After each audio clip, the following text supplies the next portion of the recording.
我差点录不了这期播客，我差点死了。你知道吗？你是什么啊？你看什么看？你从头看到脚，就是你让我能想10000种要跟他怼的方法，但我只要在现场，我就没有这个能力。不去不去，时间留给自己，自由是最简单的道理。反而那些是我们童年的时候没接触到的东西，你更愿意去玩，更愿意去尝试。包括我自己玩桌游，现在也是这样子。我们先找到一个很好的光哈，今天我要跟刘威录一个播客，然后杨，你好聪明哦！怎么给自己这加了个面光？不是面光，先给大家说一下，我跟刘威我们2个人现在在山西太原。你看我们周围一个人没有，我们没有任何工作人员，我们先给人看一眼啊，同事都出去了，没有任何人，就只有我们俩。所以说你会脸部别锁定你啊，没锁定。他这个跟踪人脸很爱识别他的脸，他是按照那种不把我当人，五官立体那种。刘维真的是一个表达欲和倾诉欲很强烈的一个人，他就是表达什么地步，他有很多那种社交平台，大号不想直播，小号都要播，能播一宿，哎，装作自己不是刘维。人问你是刘维吗？我说不是，我是刘维的弟弟。我就是愿意从零做起。其实我觉得艺人吧，本身他还是有很多很多的条条框框，所以我很羡慕那些能做自媒体的人，就哪怕他不是那种大众受众很强，但是他做的每一个东西都来源于他自己。哎，那你也介绍介绍我，我也想做。什么叫介绍你啊？就是你这博客，我的名字叫迪听，哎，怎么样？哎，好哎，我叫维密好了，刘维的秘密，维密可以，迪听维密就行了哈，反正。我迪听还好，没有侵权的风险啊，维密有一点，维密侵权的风险还挺大的。那就话锋一转，此时此刻我们的状态都是那种2个人，不是疲惫，疲惫是一方面哈，是因为今天工作了一整天，同时我们2个肚子现在什么感觉？哦，就是有了一种要炸了，要爆炸了，要爆炸的感觉。但是我只是爆炸，他是还要排气。而且是属于那种响屁不臭，臭屁不响，我都是不响的那种。就别人也听不见，只有我能闻得见。听我们或者看我们这个播客的朋友感知不到，但是你别描述就行哈。我不会描述的。一个播客怎么样能快速吸引别人的目光？一来就要抛出重磅的一个消息，我差点录不了这期播客，我差点死了。哇，你为了让这个，哇，你真的付出了很多呀！我没有开玩笑，哎，我的手一直堵鼻子，是不是不太好？我只是早准备，我没放屁。你说，我真的在鬼门关走了一遭，因为我来这儿之前是人在那个厦门嘛，然后那天晚上跟陈子明，晚上我们俩就单独去吃大排档。我下面放，你上面放哈。我当时在想，我说我吃点啥呢？其实沿海地带很愿意吃那个生腌。当时陈子明跟我说，他说不建议吃那种夜晚的生腌，生腌你中午吃，因为放到晚上根本吃不出它有没有坏的，因为它的味道已经腌进去了。但我就是那种觉得自己很强大，我一直都是靠意志力来撑起自己的人生嘛。我说我就点，我还要吃那种虾，一看那种活的虾，就是不是活的虾，就是你怎么可能还活？生的虾一看就是很生，因为虾煮熟以后是红色嘛，它是灰色的，肯定要腌制的，对啊，肯定就是看不出来。我当时吃了6只，那天晚上回酒店大概1点半哈，后面吐了。等一下吐了，不就泻，纯的拉水。你这个写预告吧，这个好像更吸引人。不是，我建议大家，如果喜欢吃生腌的朋友，到了夜晚，尤其是那种12点以后，尽量别点生腌，除非你的肠胃非常强大。然后我第2天因为要坐高铁到那个太原来嘛，就是前2天的事儿，就是前2天的事儿，很近，所以我真的说我这期录不了，差点死了。我就买了那个蒙脱石散，治拉肚子的。早上的时候就在杯子里化水这样吃。后来在过来的路上，我看中午呢那个药应该吃第2顿了。我当时在想。反正都是化水，然后这么吃。我那会儿正在吃那个高铁的饭嘛，有那个汤，化汤里其实也行啊。我没有化汤里，然后我当时想的汤不是配了个汤勺嘛，整勺放嘴里，然后马上喝汤。你要用自己的口水稀释蒙脱石散？不是，我用汤来稀释。但你知道当时发生什么事了吗？因为我整包放嘴里，一放嘴里那一刻，窒息，它在我整个五官扩散了，我的那个鼻腔、咽喉。整个通了，一下子窒息，大概有3秒钟的时间，我窒息了，夸不夸张？我真的鬼门关走。你旁边有人吗？我旁边隔了个走道，是我化妆师。没有拍大崔，来不及，我剧烈的咳嗽，我猛咳出来非常多那个蒙脱石散的粉。中间那个人还好吗？没有中间人，中间是过道，然后整个那个车厢全是我的粉。我当时鞋上，我盖的那个毛毯上全是我咳的粉。拍大崔，我这样拍他，然后我这样。然后我喝汤灌不下去，呼在嗓子眼里面好像有一些那种类似于什么矿物的成分，类似石膏那种，你放进去它会定型。我疯了，我真的疯了，我就鬼门关走一遭。那大崔没有拯救你吗？大崔懵了，大崔赶紧给我找水。后来我整个嗓子有点火辣辣的疼，我就在网上搜。好多人都发了那种帖子说，千万不要干吃蒙脱石散，你要打个 tips， 用生命告诉大家的一个事情，特别夸张。就是为了这个播客的内容哈，为了播客内容，我创造点什么能以身试法。你的播客特别像个公益节目，平时都把自己生活里就是差点快嗝了那些故事跟大家分享，告诉大家什么不可以做。我其实不是想走这个路线，我主要想走的是那种闲聊路线，请一些合作熟悉多年的好友来聊。正好这次在太原跟刘维录这个节目嘛，就想到一定要跟你好好聊一下。你前面还找谁了？谁都没找，因为我跟刘维其实很多方面很相似，比如说我们都马上迈入40岁这个年纪了哈，是不是？不愿意承认。我们俩都是86年的，但我还比他大。对，你还比我大一，看不出来哈，几个月看得出来，看得出来。但是我发现最近我们俩有一个特别的共通点，就是好像都又新找到了一些兴趣爱好，这个得好好聊一下，因为刘维在我们不管是他自己本身的社交平台，还是自己的朋友圈，最近疯狂迷恋打网球。是谁带你入的坑，还是你自己没找到的？有任何人带我入坑，是装备带我入坑，因为我就觉得那个装备太好看了。刘维是装备党，对我就是觉得差生文具多，我就觉得太好看了。我这辈子没有对一项运动坚持下来过。你这个网球真的打到有点上瘾了。我们这次来太原，就昨天录完以后，他还去打了1个小时，自己订了那种场馆哈。是的，因为我告诉你，这个东西是你看到了结果，你看到了成效，你才会打。首先，第一，他穿的很好看；第二，你越打网球，你自己长得越好看。啊，啥意思？因为你拍出来的照片你很有活力，你知道吗？是吧？你知道我以前跑步机什么的椭圆仪，但是它可能只是让你瘦，或者你我甚至不知道吃什么叫椭圆仪。你确实也不用知道了。我一会儿再吐槽杨迪的运动细胞啊。然后我其实也只是说人瘦，但是就身上那些肌肉吧还是没有不够紧实。其实刘维是垮的，整些肉都是赘的啊，相对来说。确实杨迪他确实是赘肉啊。但是自从我打了网球之后，我就发现我的肩也欠。你能不能先给大家预告一下，你嘴上会一直往外喷东西啊？对不起，我其实一直在忍着，那我就准备。对，好了。但我最近确实也去上了几堂课。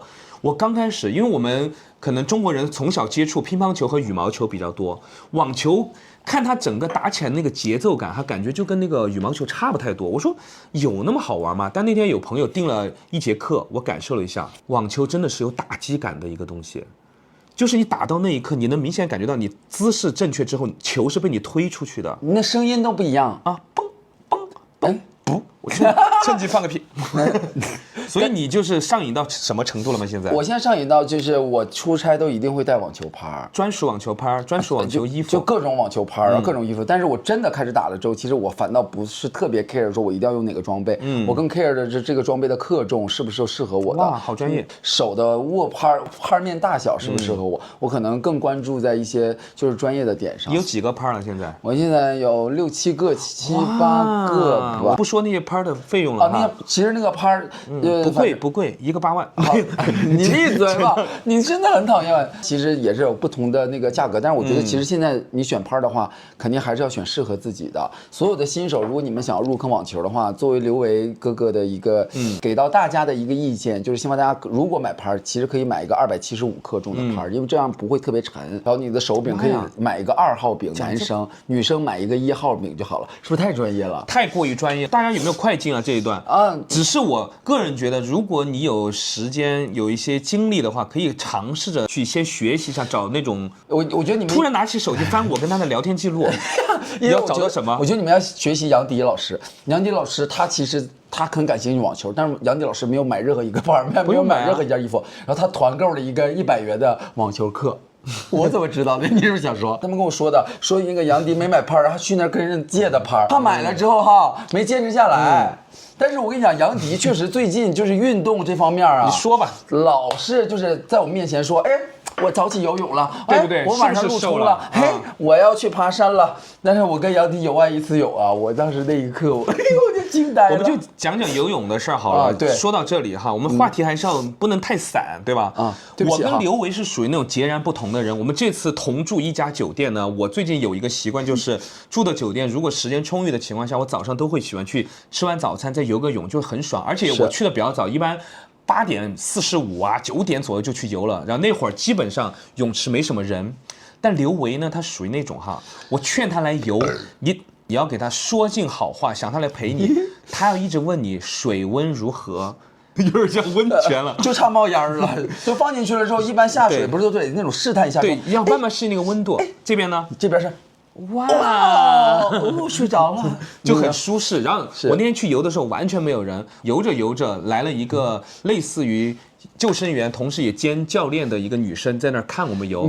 我中间穿插一句，我之前一直以为杨迪是游泳健将啊，因为杨迪就是属于那种说我要什么营造的，好像我早起我要游泳，我等不了你了，我已经游了一圈了。后来我去了之后，我想说那杨迪我俩一起游吧。我说你游什么泳？他说。蛙泳，我说哎，我也蛙泳，我们俩就一起游。后来我游，就游到头了，一回头发现，杨迪人还才走了，就是这么短的一段路吧。1/3。我是比较那种安全游泳的那种人。后来我就自己留意了一下，发现他只是会在水里蹬，但他不前进。我没有蹬，我是只是刨。我有你视频，你给大家看看 VCR。对，为什么会有这个视频呢？刚刚说了，救生员兼教练的一个女生看不下去了，决定免费教我。她说：“帅哥，帅哥，你知道你为什么游得没他快吗？”他都安慰自己了，不是说他游得没我快，说帅哥，你知道你为什么游不动吗？你为什么你是在原地停留吗？我今天这个我就不知道怎么剪，不知道怎么剪了。杨迪就是属于那种什么运动都想干，但是他什么运动其实都比我想象中的弱一点哈。没有，我还是有擅长的。我还有他打网球的那个照片，我也得给大家看看。你看似好像是轻描淡写的来跟我录这个播客，准备了这么多内容。今天看视频有人打网球吗？就是如果你打网球的话，你看看杨老师打网球啊。你打一，我打一，小孩少玩游戏机。而且这是球鞋吗？不用专带网球鞋。No， 我求求你不要给人教错了。打网球一定要穿网球鞋，要不然会崴脚。我还没崴。当然，他那种摆拍不需要崴，不是摆拍。但我认真说，我现在网球还需要再上课，为什么呢？我当时只上了1堂课，学了正反拍之后，没学发球。你1堂课学了正反拍？对，然后我就去户外打了。我很想跟人打，不想跟机器再打了。网球如果没学好的话，挫败感非常强。是的。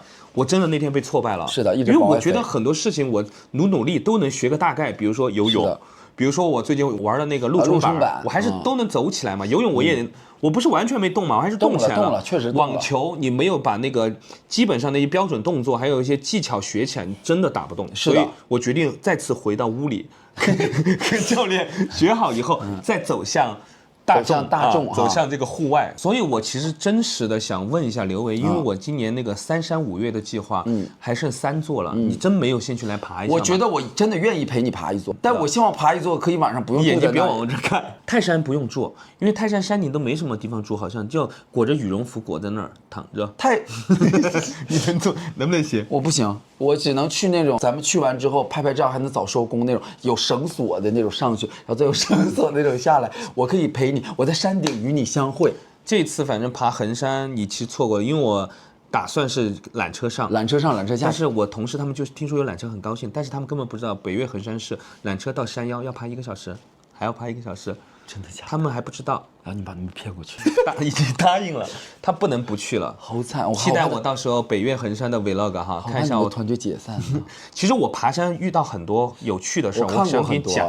爬的第一座山是南岳衡山，其实没有拍 vlog， 那个时候我不觉得我能坚持下来，而且我那个时候对爬山应该有什么装备还不太了解，现在就比较了解。我懂你打网球为什么要买那么多装备了，我爬山也是登山杖，包括一种轻便的背包，它可以卸一些劲儿的，就很轻的那种背包，包括一些速干衣一定要买，登山鞋一定要买，因为爬山会流很多汗。是，还有发带，大家可以看到我最近很多，包括录很多节目，我都会带发带。以前我认为发带这个东西哈，很装，发带真的能把所有的汗吸进去，真的会助力非常多的事。包括我现在打那个网球那些，我都会勒个发带。我错了，我真的向那些我以为装的道歉，人家就是运动才会勒上那东西。你为什么那么爱出汗？我跟他录节目的时候，经常在他旁边，我就是汗腺很发达啊。又来，我汗腺特别发达。我羡慕很多那种演员嘛，戴那种假发套，他们所有的汗可能在腋下呀、后背呀、胸前。这戏服可能会有点湿，看不出来，但头上一点汗都没有。这些人就天生做演员，我是这些地方几乎汗没那么多，就脸上出汗。在这儿。平时化妆师我们跟妆一天，他就说一直补妆，一直补妆。我的化妆师是什么哈？迪哥，咱们要不擦了重画吧？咱比补妆快，真的。我们在播客之前，其实我在楼下在吃饭，他说我已经摆好让我上楼，我上楼了之后他就在吸油。我在房间里待了5分钟，还在吸油。日常大家用的吸油纸是这种吗？它无法满足我的油量，巨大。我化妆师恨不得买 A4 纸。我回头拍给大家看一下，他最近好像新买了一个面膜一样大的那个吸油纸，他说这样子一盖一好弄，吓人了，没有人我很油是给艺人补妆，人家都是给这样补，他上去。所以我第一次爬那个南岳衡山的时候，我认为山顶的温差会比山脚下大，而且那个时候是冬天去的。第一次去是跟谁去的？就是陈子明嘛，就是陈子明。陈子明是你第一个爬山的，对，第一个爬山搭子，友因为他是属于那种，我觉得他应该也是 P 人，而且同时是特别听安排的。被你呼之来呼之去。我当时觉得温差比较大，我穿的高领毛衣。哇，你刚说高的时候，我以为你说我穿的高跟鞋。不是，我穿的高领毛衣。你是怕冷？我怕冷。那可是爬山的过程爆炸热，而且那天20多度。但我高领毛衣脱不下来，你知道为什么吗？我里面是秋衣，就是我录节目怕露出来那种深 V 的秋衣，我没有办法脱，所以我爬衡山，我整个对衡山的所有的印象就是爆炸式的热，我特别理解。我就爬，我在一个那个石凳子那个地方休息，那个石凳子几乎已经坐满了，只剩一个缝隙了，我也没办法，我太累了，我就去坐。我坐过去之后呢，就旁边有个小弟弟就看着我这样。就像看一个鬼一样，弟弟，我还跟他聊了几句天儿。那小弟弟后来就走了，他臭走了，不是臭走，反正小弟就走了。我歇了很久，四周人都走了，我把书包放在旁边的嘛。结果我起来以后，你知道我发生什么事了吗？书包没了，书包在，书包拿起来以后，我书包下面压了一个小孩的羽绒服。我就回想起来，那个小弟弟走的时候，连羽绒服下的都没拿。小弟弟走的时候只穿了一个里面的卫衣就走了。小弟弟那个方向，我当时看他是往那个衡山的那个火宫殿，不是火宫殿，什么火宫殿？你到底有没有好好认真爬山？祝融庙，火神祝融，所以火宫殿。我当时想。这么大一个南岳衡山，小弟弟的羽绒服就在我身上，我能不能找到那个小弟弟？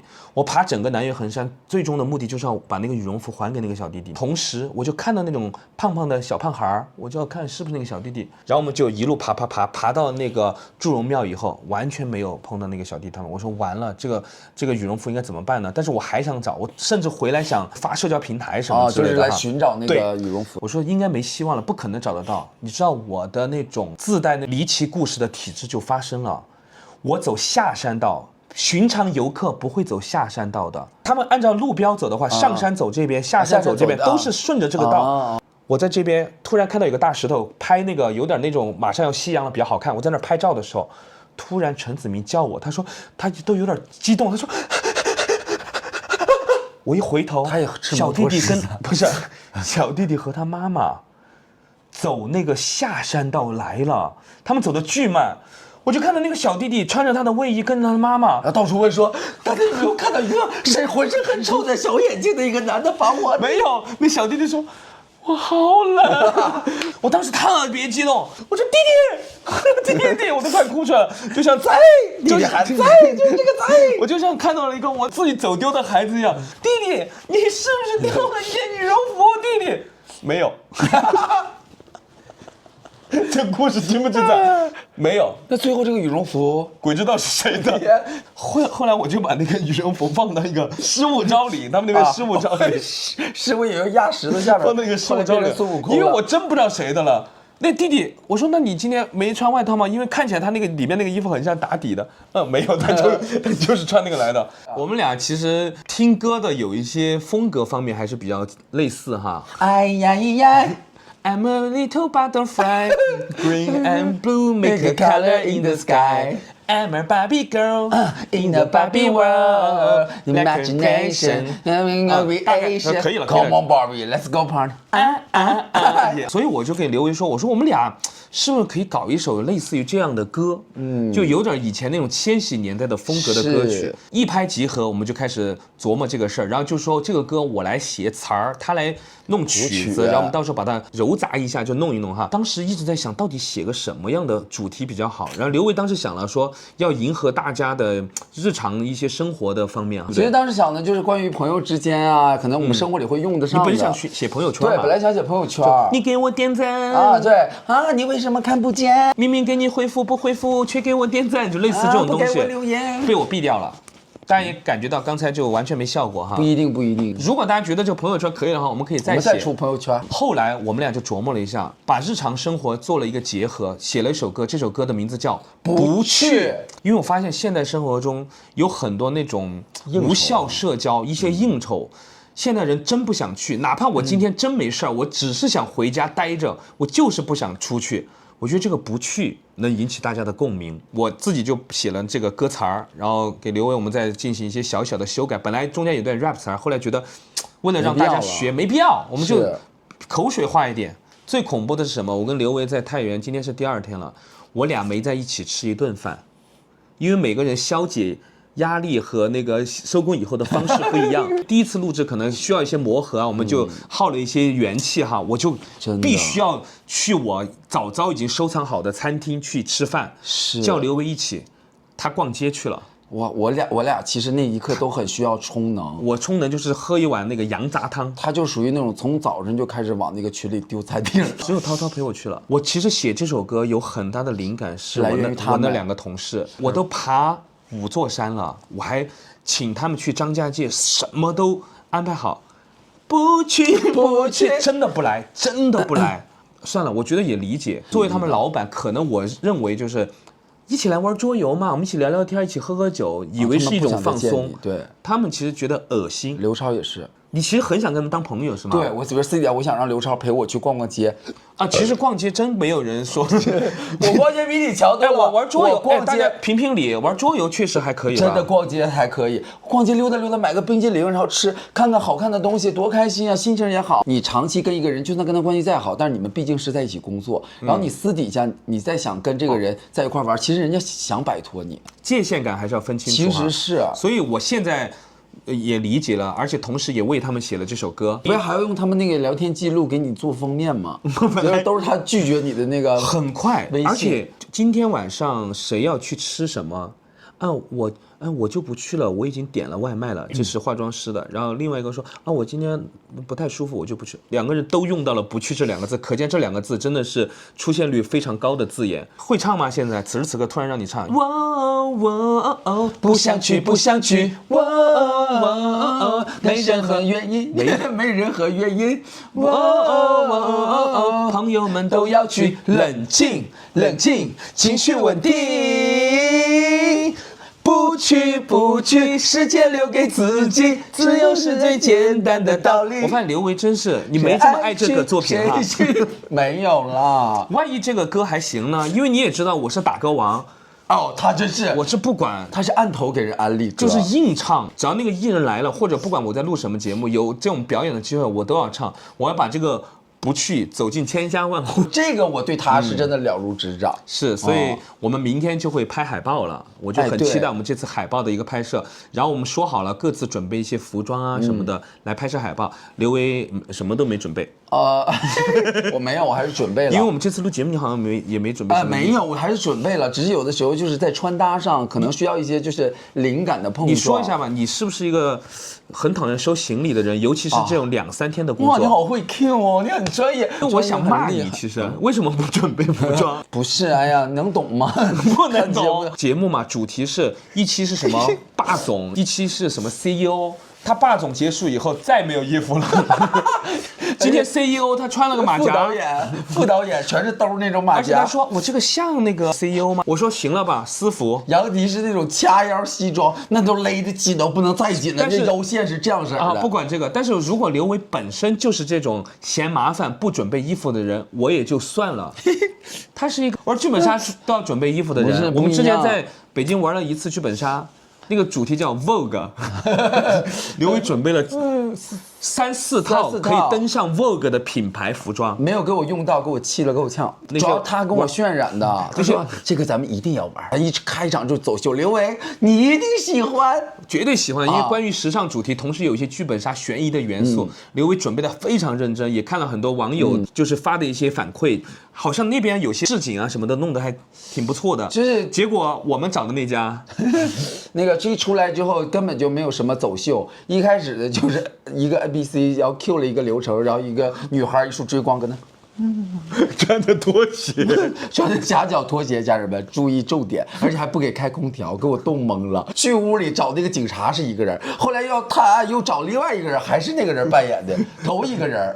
收费老贵了。说这个 Vogue 要动用全整个店里的 NPC 都会出来。对，这个不能在家里玩，一定得在店里玩。因为我们平时有的时候会请一些 DM 到家里帮我们这样布置一下，比较方便一点。在我家布置鬼屋，然后他们说把我那个衣帽间布置成这种鬼夜，就是铁蜡烛。我现在回想一下，我真的觉得很离谱。我为什么会让一堆人来我家，把我家那么温馨的房子布置成一个就是而且什么密室？当时玩的是，我就是一阵儿的痴迷什么，就会疯狂的投入在那个项目当中。那怎么没在你家布置鬼屋？我家小嘛，你闭嘴吧你！总而言之，就是非常有趣的经历。你是作为一个，比如说2、3天的工作，你懒得收行李，但是你最终是怎么收的行李？就是塞进去。就是每次头一天晚上想说我要把衣服先搭好，但是头一天晚上觉得我太累了，我明天起来提前1个小时搭。然后等明天起来了之后，我觉得，哎呀，我还是应该先出去打个网球，回来我再收拾。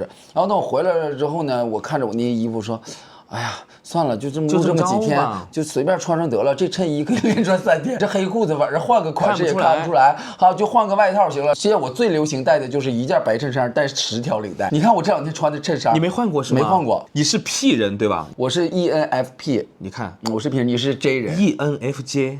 我俩咱只差一个啊！哇，咱俩是我跟你讲，杨迪，我俩这么不熟吗？所以你就每次跟我出来的时候被我安排。我觉得我有些地儿跟杨迪特别像，但就是在这个安排事儿和安排人和在这个事情的条理上，我俩是完全截然不同的2个人。因为通告是同一个嘛。然后我就提前已经把他的同事，还有他本人，还有我的同事，我们所有人都拉了个群。压力大吗？你感觉？压力非常大，就是每天早上8点半，我吃早餐了啊！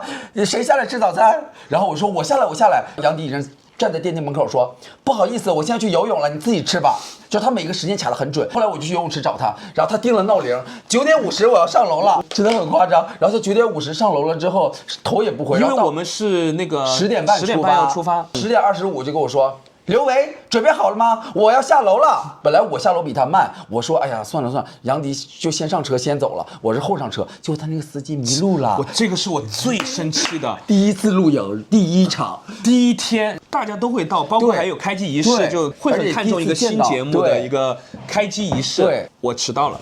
也没有迟到，就是比预计的时间晚了5分钟。就是反正就是比我晚了，他比我下楼早，而且还在那说刘维你要迟到了。你们懂那种接人的痛苦吗？这是我最痛苦的，因为我没有做错任何事情，我所有的安排都安排得非常妥当。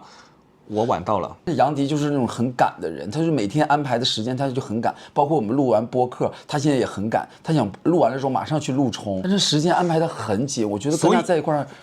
所以我其实温暖，想骂我就骂。但刘维其实他秉持了我们这首歌不去的一个理念，因为大家都知道我最近热衷于爬山，然后我今年给自己定下的目标就是爬3山5岳。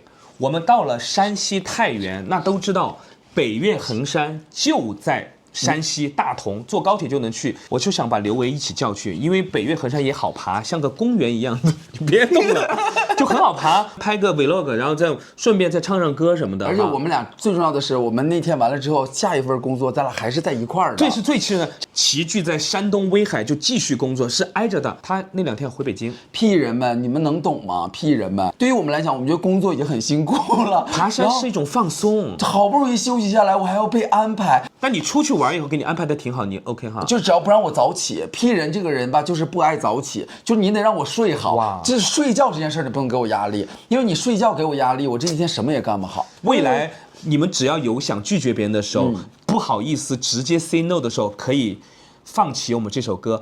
不去，时间留给自己，我觉得挺好哈。而且这首歌很适合当你们彩铃。我就是其实因为我不知道这是第1次录哈，我很想就是问一问，就大家来播客听那个杨迪播客的朋友们，你们想听点什么？对，你们想听好笑呢，还是想真的窥探，就是杨迪的隐私？就是知道一些他，我的比如他在隐私节目里经常哎呀，但私底下你想知道杨迪为何独自一人哭泣？你认认真真还真没有给大家讲一下，真的，你先发个誓，绝不撒谎，好不好？我还要为这个事发誓，不然我现在绝不撒谎。你就说一下我的幕前幕后的反差什么，你给大家讲讲吧。就是杨迪是我真的很少见的那种，就是目前真的很幽默，然后他在幕后的时候很刻薄更幽默，真的，而且他是把生活当成一个节目，而且他在生活里你说点什么不好笑，他也会责备你，真的，而且就是哪怕素人他都不饶过。就比如说我们一帮朋友出来吃饭，然后那个人说了一个东西，他就看着我说。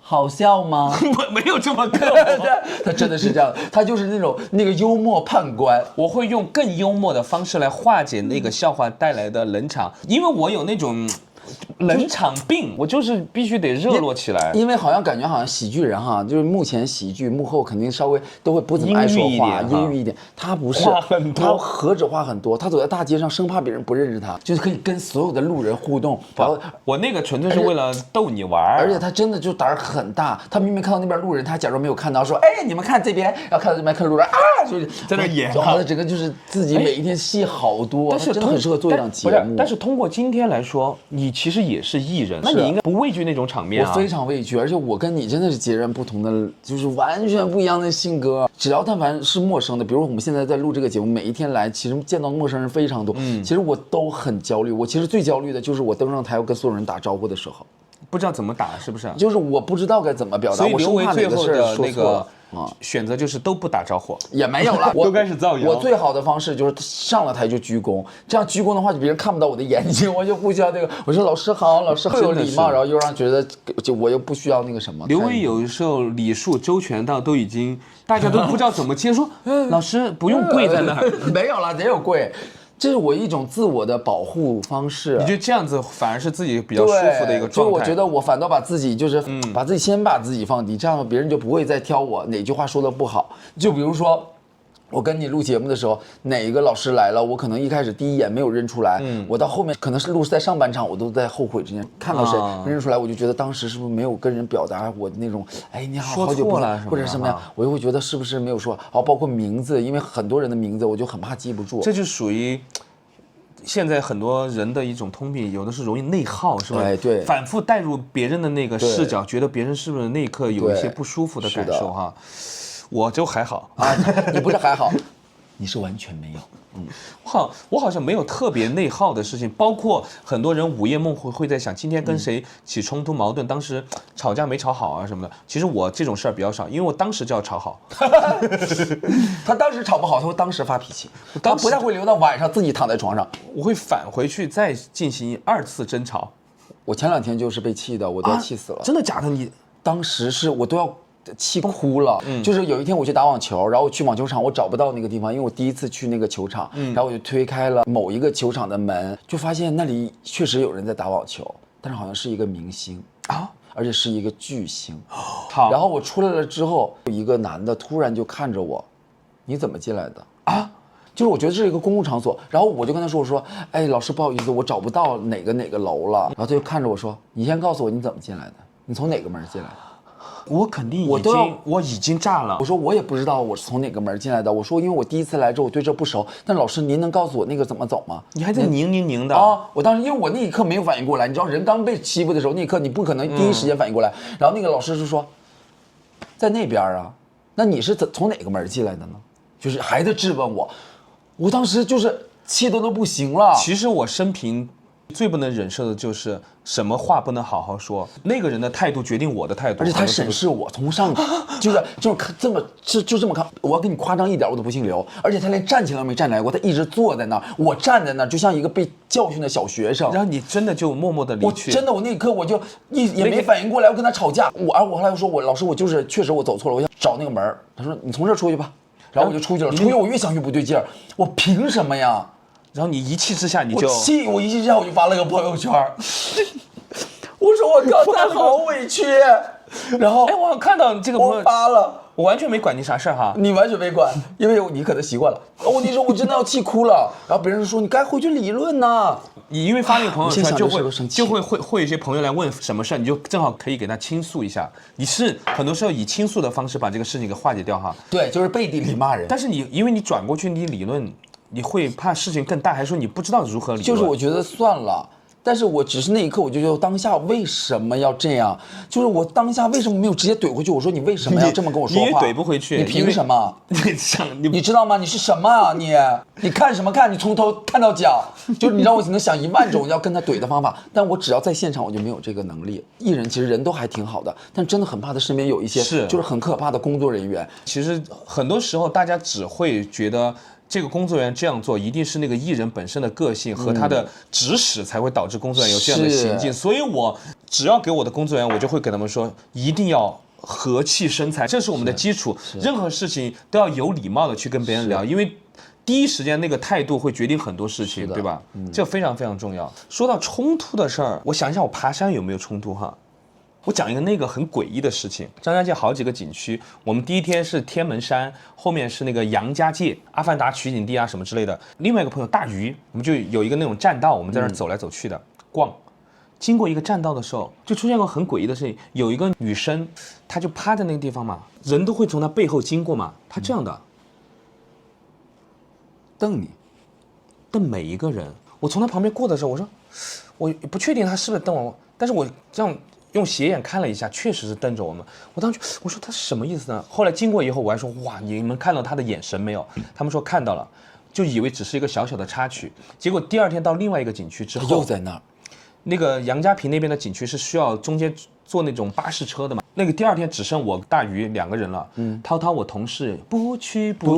上车之后，突然发现前一天这个女孩又在那个车上。你很容易遇见就是。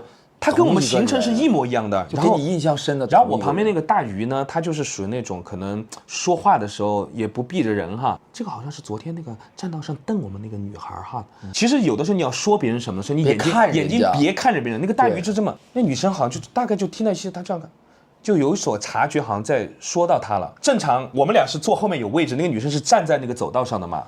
那女生突然转过身来，这样面对着我们这样。而且是看着大鱼，大鱼就把自己的墨镜戴起来了，他就不敢跟他眼神对视，有点害怕了。他那个墨镜是那个黄色的片儿，透的，就是还是能看到眼睛，根本没有用。然后那女的就这样开始，真的假的？大鱼也懵了，他想的是，我不甘示弱，他也这样看着他，他在想我没干嘛呀，我也没干嘛。那女的突然走向我们了，就走向我们，你们2个是不是在造我的黄谣？我们懵了。在公交那个大巴车上，说我们俩在造他的黄谣，我也不知道发生什么事了，我马上把脸转了，我怕引起更大的事端。那是不是呢？这样，根本没有啊！我认真说，从头到尾没有说，只是我们觉得很好奇。哎，我说好像他又在这儿，这就唯一说过他的一句话：你们为什么要这样造我的谣，让我在所有人都造我的谣？你们这个车里，他说整个车造他的谣，我们真的懵了。当你看到一个人的精神可能有点濒临崩溃的时候，你要做的事情不是要激怒他，我要安抚他。而且安抚人最厉害的一招，一定要有一些肢体接触。因为他离我们很近，我就这样，你好，你没事吧？我说首先我们真的没有什么造黄谣，因为我们昨天好像在那边也看到你，我朋友就说了一个好像是不是昨天看到的那个人，我们就只说了这个，你是有什么事情吗？困扰你？我真的就是拍着他的手说这个，像知心大哥哥一样，对，走这个路线。他哭了，他一下就哭了。他说有自己的故事，我其实到现在不知道发生什么，他就这样，所有人都这样对我，然后这后来到站了以后。我们赶紧下车，赶紧跑。他站在那个广场上骂，不是骂我们，骂整个车的人。你们所有人都在说我。我到今时今日，我不知道到底是我们惹到他，还是他本身是这样。因为前一天我当时就觉得怪怪的。但是整个故事最离奇的是什么吗？因为其实除了我跟大鱼以外，我们当时跟了一个那种比较小的团，我们有导游的。你知道我们导游在哪儿吗？他坐在司机旁边那个位置，全程玩手机。下来以后，我说你刚听到吗？车里骂得很大声，什么？一个字没听到。啊，你那种爬山还有导游啊？因为第一次去张家界，想让人讲解，那个导游小哥是有点像精神小伙那种，他的头发是一个爱心的形状，这么高，走路快到什么地步？因为他全程一直在玩手机，他先坐缆车下去了，他不知道我们没有跟上。然后我们去缆车站的时候，他已经不见了。我们说他是不是下去了？后来我们下去了，他果然在终点。他说：“哎，你们都没来，我都不知道你。”你见过这种导游吗？你是私人的吗？私人的团，不是拼团，不是跟大团，他就负责我们4个人。哇，结果还跑了2个，他发现了跑了2个人。后来吃饭的时候，他说：“你们随便点吧，你们餐标够，你们4个人的餐标，你们只有2个人吃了。”我漏了。就是从我的角度，我就很想知道这个女孩到底发生了什么。但确实是什么样的人，在任何一种情况下，他可能那个心境和状态、一定是发生确什么事实是不理解。但我们自己也吓一跳，说实话，真吓一跳。我告诉你，有的时候我打车，我不知道大家会不会有，就是我打车有时候遇到那种司机，真的是离谱，就说话非常凶，对我，就一天的好心情都没有了。我人生记忆中只有一次，我说师傅，路边停，我下了，就我气得这直哆嗦。真的就是发了朋友圈，也没有发朋友圈。后来我就实在听不下去了，就给他挂了，我就取消了。哦，还没有上车哈，还没上车，因为我们就在探讨这个上车位。上第2辆车了之后，我就跟那个师傅说，然后师傅说：“哎呀，有可能他今天心情不好。”其实遇到这种事情，我反而觉得不能是他对你发难的理由。但是不是你导致他心情不好？是啊，但是就觉得说算了，谁都反正你知道吗？有的时候这么一想，也可能自己也不会那么生气。我一般这种带入别人的视角是在于，比如说工作中对接啊，出现什么问题，可能就是明明说了没有看，然后出现一些纰漏之后，我首先先给我同事说，我说你先确认一下，他说这句话或者做这个事情，他出发点是不是恶意的？是，如果他真是恶意，你可以跟他有一些争执什么，但是他本身他也不想弄成这样，但是没办法，不小心或者怎么样，我们其实第一时间不一定要用矛盾的方式来去处理这个事儿。昨天我们录完节目了之后，其实我就感觉好像遇到了很多问题，我还给你发信息，就是在工作上面，我觉得有很多问题方方面面。然后他们问我的时候，我也会跟他们表达，可能感觉自己都有一点点挂脸了。当然我不知道。但是我今天我晚上回来我就巨后悔，因为第一次录制可能有磨合嘛，人家说有没有需要改进的地方？你觉得说太多了是吗？我就想说，我才录了1次，我为什么要跟人说这么多呢？就是才刚刚开始，人家会有下一次的机会。其实也就是麦的声音小，我嗓子会难受。除此之外，你来干活的，难道你不应该干吗？反正我自己说服自己了一宿。给大家讲一下麦小这个问题，就是其实我们在台上录节目的时候，我们需要听到自己声音反送回来，这样的话我们才能合理的控制自己的音量。本身我也是属于比较聒噪的人，大家在节目上有的时候会听见我喊得很大声，很多时候可能是因为那个反送不够大，反送不够大的情况下，我们就很怕我们的声音没有传到大家的耳朵里，我们就会使很大的劲儿，但其实收音是收进去了，播出去以后就会导致这方面的问题。我其实有点焦虑，是因为觉得说了太多，你觉得怕影响他们的心情，就是觉得好像，哎呀，怎么回事？刘维这个人，可能当时就觉得我没有必要。主要是因为我为什么会对自己的嗓子就是这么害怕呢？是因为我8月31要开自己的第1场演唱会啦，也不算演唱会，就是那个巡演，第1站就是卖的好票就是第1站。卖不好票就是唯一的1站，那肯定我们大家都要鼎力支持。你当时想办这个巡演的时候，是不是也是鼓足了很大的勇气啊？你那天发那个微博，我会觉得哇，吓一跳，你没有告诉任何人，你就突然之间就宣布了这个消息。是，是这样的。我天哪！到时候那个巡演的是会有这些吗？不会了，因为其实最开始找我来巡演的，他们是一个团队，他们专门就是会跟艺人接洽一些巡演。说实话，巡演其实跟演唱会它还是有一定的不一样。但是可能很多人也会对外说这是演唱会。那对于我来讲，其实是一场巡演。那我觉得别人找到我当然很开心了，但是呢，我当时接的时候，第一个想的是有没有人来，我很焦虑。然后，但是我又觉得那人不尝试怎么能行呢？你想我出道20年了，我去过太多人的演唱会去为别人呐喊了，那我自己也有机会，人家都找过来了，为什么我不自己去尝试呢？这是我勇敢迈出的第一步的原因。但是真的迈出去了之后，其实我就真的很崩溃，我都哭了啊！你知道海报也是我自己设计的，卖票会写那段话吗？都是我自己写的，因为我觉得没有人能帮得了你。没有开票呢，28号他们说，就是我觉得没有人能帮得了你，因为没有人足够了解你。从05年到现在，就哪怕我现在身边跟我工作最长时间的刘超，他也只是从中途才跟我在一块的。所以比如我行我秀期间的音乐作品，或者我想要做的那种音乐架构，我似乎跟每个人都没有办法说。你知道我后来选择跟谁说了吗？谁啊？粉丝，就是真的时间很久的，死忠粉，我会听一听大家意见，没有办法的情况下，我就会自己来，我就会觉得我自己在那一刻很无助。我跟你讲，这一点我们俩特别像，就是觉得把事儿接了就想做好，尤其是很重要的事儿，感觉一定要自己亲力亲为，所以信不过别人其实有的时候搞得自己特别累。对，但是呢，累完就是你不这么累，你会更累。来500人。我都觉得我得哭，嚎啕大哭。那个音乐的排歌，还有所有的这个都自己来，都是自己设计的。然后每排到一个环节的时候，我鸡皮疙瘩就会起一身，然后就觉得哇，是真的是热泪盈眶。因为毕竟20年，一步一步要实现了的感觉，就是太多东西了。这场演出可能很多东西没有办法做到，就是像你看那种大演出一样这么尽善尽美。但是我觉得这场演出一定是非常非常真诚的。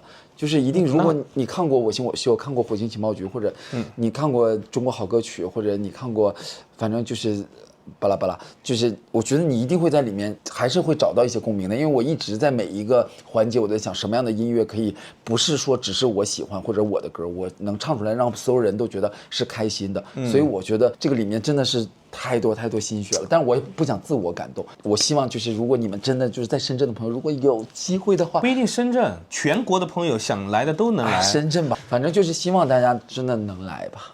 是，到时候看一下刘维首次巡演的盛况哈，我们到时候一起8月31号深圳见喽。太好了，我也非常期待。到时候你可能我都怕你中途你很有可能开场。妆就已经花掉了，这种感觉。那你给自己设计了生日惊喜吗？哦，自己给自己设计，然后订蛋糕。我投师傅我说，哎，刘哥，要不咱订个假的吧？啥意思啊？就是假蛋糕，就不能切的那种。那可以做的很高很大哈。他说这个咱们做便宜，很高很大。我说不，太过分了。我说给什么样的人送假蛋糕？烧了当时是糊的吗？没有惊喜这个东西，反正就是一切交给时间，因为那天一定会来到，到时候不管有没有达到你的预期或者超过你的预期，你都不会后悔这次的选择。最终没有走出这一步更是遗憾。我们来世间走一遭，你要记住一件事情，就是要体验，想做就去做。是的，反正就是我们其实2个人都是快40了，但是你知道吗？人家说40岁反而是另外一个新的开始。你有没有发现40岁之后有一些想法也会不一样了？我们为什么突然又开始去寻觅一些新的爱好？反而那些是我们童年的时候没接触到的东西，你更愿意去玩，更愿意去尝试。包括我自己玩桌游，现在也是这样子。因为小时候愿意玩的时候接触不到，但它好玩，我就想去尝试。天呐，杨迪，我突然想到一个问题，我俩年纪都是一样的，那我们俩岂不是以后要一起养老？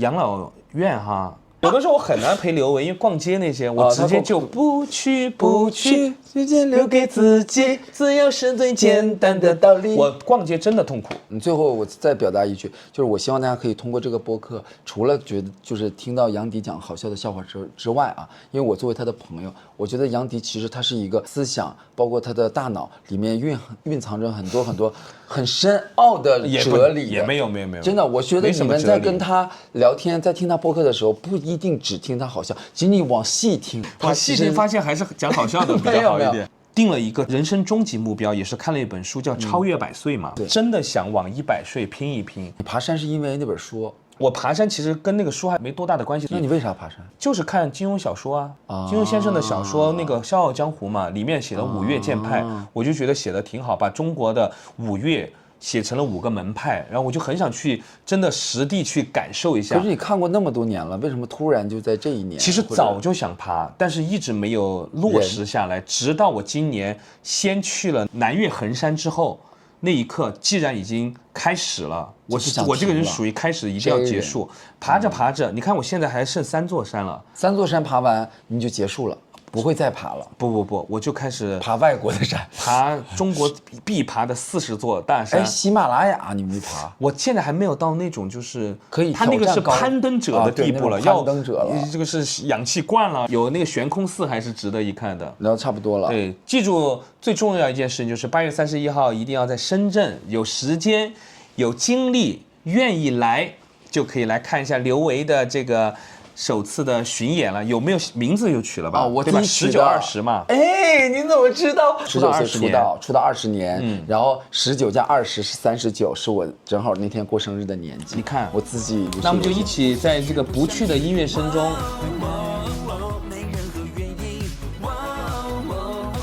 同事们都要去。冷静，情绪稳定。不去，时间留给自己，自由是最简单的道理。谁爱去谁去，反正我不会去，哪怕没有重要的事情。不去，谁劝我都不去，我也不会觉得对不起。谁爱去谁去，别再问我原因，有可能就只是不想去。